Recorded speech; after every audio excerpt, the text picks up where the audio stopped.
বন্ধুরা, চলে এসে প্রতিদিনের মতো আজকে একটা মজাদার খেলা নিয়ে। খেলাটার নিয়মটা তোমাদেরকে আমি বলে দিচ্ছি। দেখো, এই যে এখানে পাইপের মাথায় বল রাখা আছে, আর এই যে ডান্ডা, এখান থেকে দাগ দিয়ে আছে, দাগের ওখানে আমি চোখ বেঁধে দেবো। তোমরা হাড়ি ভাঙা খেলেছো তো?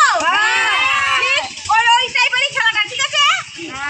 যে বল ফাটাতে পারবে সে আজকের উইনার, ঠিক আছে? তো তোমরা বুঝতে পেরেছো? আওয়াজ দেখি বুঝতে পারোনি? চলে আসো সব খেলতে। তো তুমি রেডি?